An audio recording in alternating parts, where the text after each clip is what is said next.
بھائیوں ہمیں دیکھنا ہے کہ سادھو کون ہے. سادھو اس کو کہتے ہیں جس کے پاس سب کچھ ہو, دولت کی کمی نہ ہو, لیکن اس نے اپنے اوپر کوئی چیز خرچ نہ کی ہو, سب غریبوں اور مسکینوں میں لٹا دیا ہو. اس تعریف کا صحیح حقدار صرف جناب محمد رسول اللہ صلی اللہ علیہ وسلم ہے.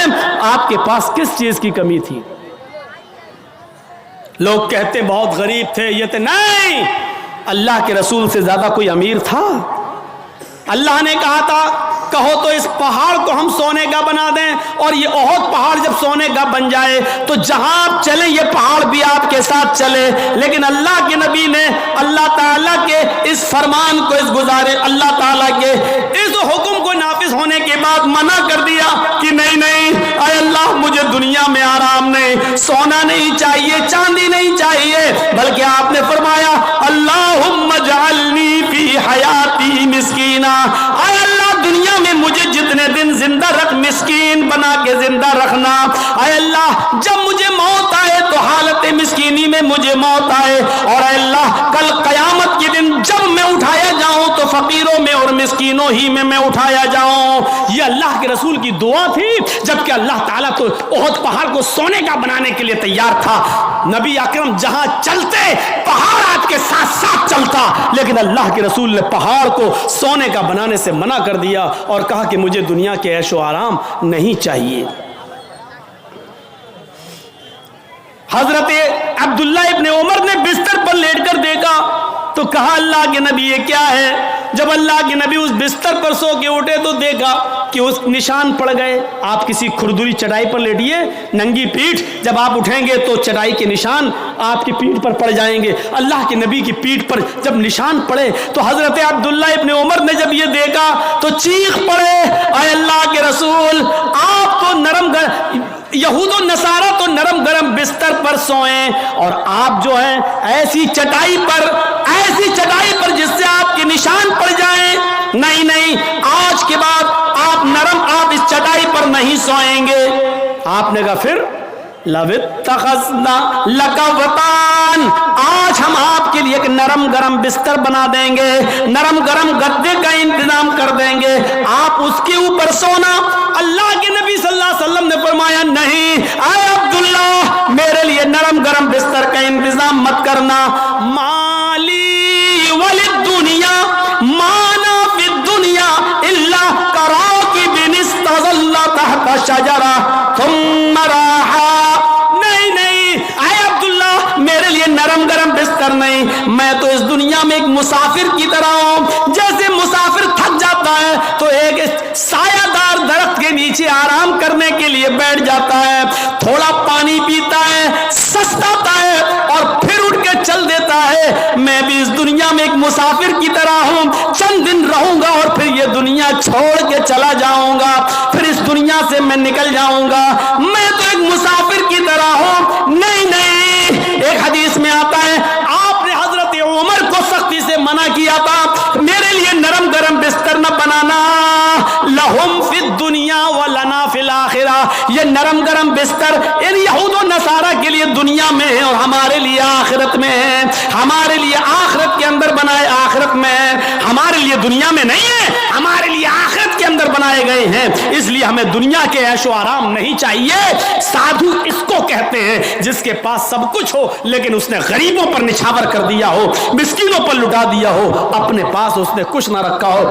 آسنا سادھوت منم, جو سادھوؤں کی طرح اپنی زندگی گزارے گا, اشٹرو گڑا, اور اس کے اندر 8 خوبیاں پائی جائیں گی. اب 8 خوبیاں بھی دیکھ لو کس کے اندر تھی. الپ بھاشی, وہ کم بولے گا.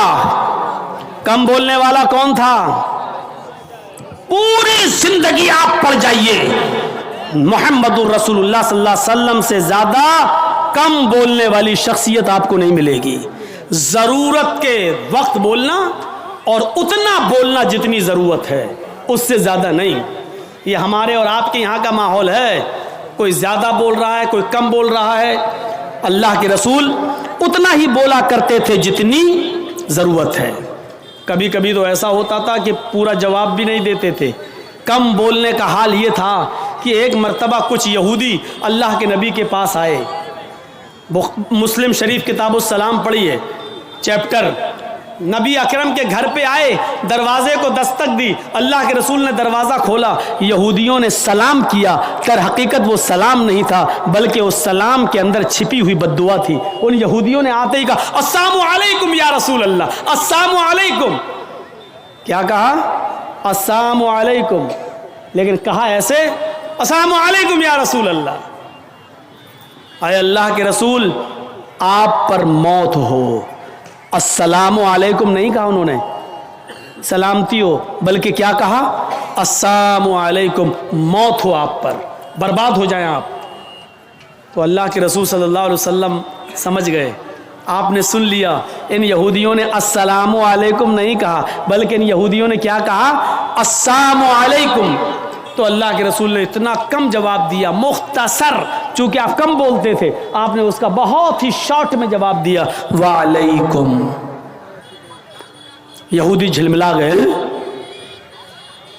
یہودیوں نے کہا السلام علیکم, موت ہو آپ پر. آپ نے اس کے جواب میں صرف اتنا کہا وعلیکم, تم پر ہو.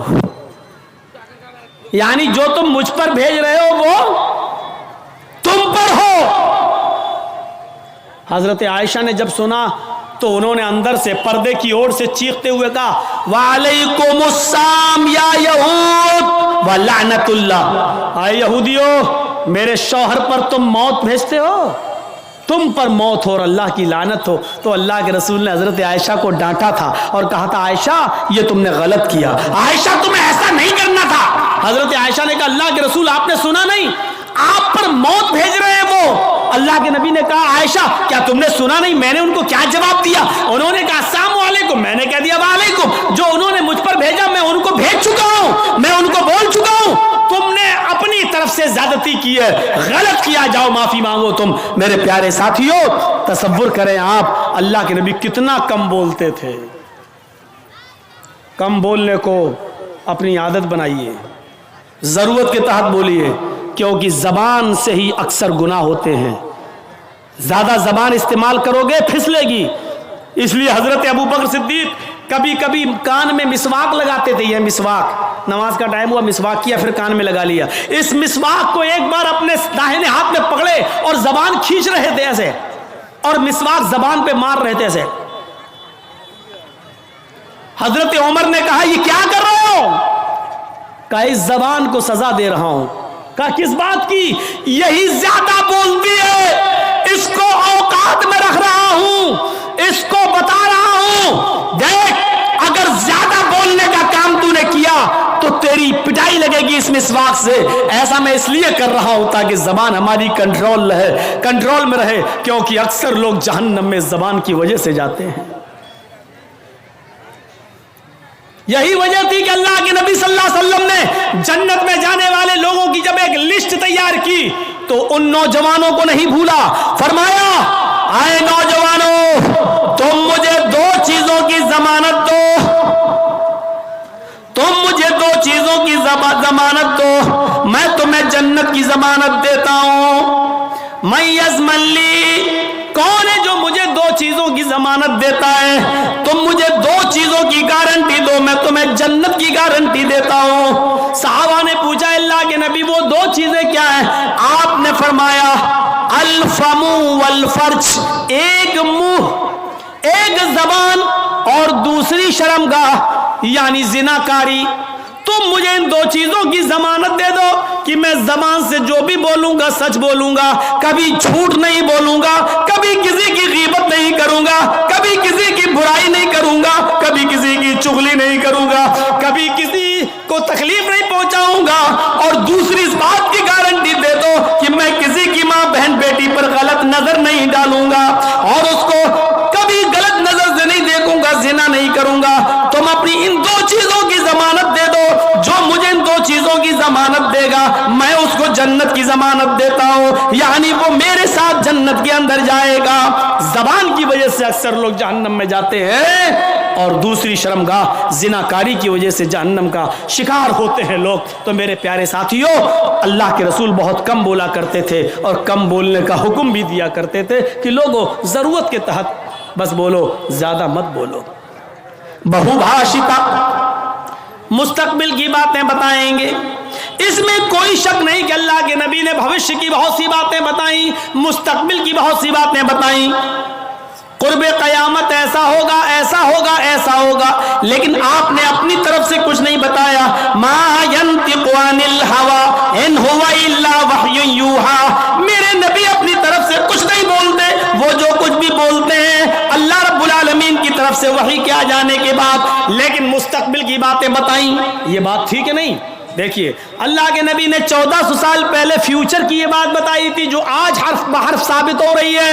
نساء کاسیات عاریات ممیلات ومائلات، ایک ایسا زمانہ آ جائے گا، ایک ایسا زمانہ آ جائے گا کہ تم دیکھو گے لوگوں کو، تم دیکھو گے عورتوں کو، تم دیکھو گے لیڈیز کو، تم دیکھو گے خواتین کو، تم عورتوں کو دیکھو گے کاسیات، دیکھنے میں تو وہ کپڑے پہنے ہوئے دکھائی دیں گی، بظاہر تو ان کے جسم پر کپڑا ہوگا، عاریات، لیکن حقیقت میں وہ برہنہ ہوں گی، حقیقت میں وہ ننگی ہوں گی، کپڑا تو پہنیں گی لیکن کپڑا پہننے کے باوجود وہ ننگی ہوں گی، وہ برہنہ ہوں گی۔ آج ان کے کپڑے دیکھ لو، چھوڑیے شادیوں کا حال، جلسے میں آنے والیوں کو دیکھ لو، عید اور بقرعید کے دن عورتوں کے پہناوے دیکھ لو، اور اپنی جوان بچیوں کو دیکھ لو جن کی عمر 10 سال سے بڑی ہے۔ یاد رکھیے گا 10 سال سے بڑی لڑکی کے اوپر پردہ فرض ہو جاتا ہے، 10 سال سے بڑی لڑکی کا پھر سر کا ایک بال بھی کسی غیر مرد کو نہیں دکھنا چاہیے۔ ہماری نظروں میں بہت معمولی بات ہے، چھوٹی ہے۔ اللہ کے رسول نے فرمایا تھا جب تمہارا بیٹا 7 سال کا ہو تو اس کو نماز کا حکم دو، اور 10 سال کا ہو تو نماز کے لیے زبردستی کرو، نہ پڑھے تو اس کو مارو پیٹو۔ 10 سال کے بعد قرآن و حدیث کے سارے احکام نافذ ہو جاتے ہیں۔ آج کل 10-11 سال کی لڑکیاں بالغ ہو رہی ہیں، ٹی ویوں پر سیریل ایسے آ رہے ہیں، موبائلوں میں ایسی ایسی واہیات چیزیں یوٹیوب وغیرہ پر فیس بک پر آ رہی ہیں کہ ان کو دیکھ کر ہماری لڑکیاں جو کبھی 16-17 سال میں بالغ ہوتی تھیں آج 11-12 سال کی عمر میں بالغ ہونے لگی ہیں۔ عریانیت پھیل چکی ہے، شرم و حیا طاق پر رکھی جا چکی ہے، ورنہ تصور کیجئے ایک کپڑا جو جسم سے چپکا ہو، آپ کے پیروں سے چپکا ہوا ہو، اور وہ کپڑا آپ کے گھٹنے اور ران سے ہوتے ہوئے آپ کی کمر تک آئے، جس کو آپ لیگی کہیں، اور اس کے اوپر ایک کرتی پہن لی جائے اور اس طریقے سے مارکیٹ میں بازار میں شاپنگ کی جائے، ایسی عورت کو آپ کی نظر میں فیشن پرست کہا جا سکتا ہے، لیکن محمد رسول اللہ کی نظر میں یہ لڑکی، یہ عورت ننگی ہے، ننگی ہے، ننگی ہے۔ یہ کپڑے، اے بھیا جس کو جانا ہو جلدی جاؤ یہاں سے، اور جس کو اٹھنا ہو بھی اٹھ جاؤ، ڈرامہ کر کے رکھ لیا ہے، اور بھی ابھی جس کو جانا ہو چلے جاؤ، ابھی بعد میں نہیں اڑنے دوں گا، چاہے پیشاب یہی نکل جائے، جائیے ابھی نکل جائیے جس کو جانا ہو۔ عاریات ہماری نظروں میں فیشن پرست ہیں، لیکن اللہ کے رسول نے ایسی عورتوں کو کیا کہا؟ ننگی۔ میں نے نہیں کہا، پوچھو ان علماء سے عاریات کا مطلب کیا ہوتا ہے۔ کاسیات کپڑے پہنیں گی، عاریات لیکن ننگی ہوں گی، ایسی عورتوں کے بارے میں کہا ہے ننگی ہوں گی۔ یہ ہاف آستینوں کے کپڑے یہاں چل رہی ہے، یہ کھلا ہوا ہے، ساڑیاں چل رہی تو ایسی کہ یہاں تک کا بلاؤز پہنے ہوئے ہیں، یہ کھلا ہے، پیٹ کھلا ہوا ہے۔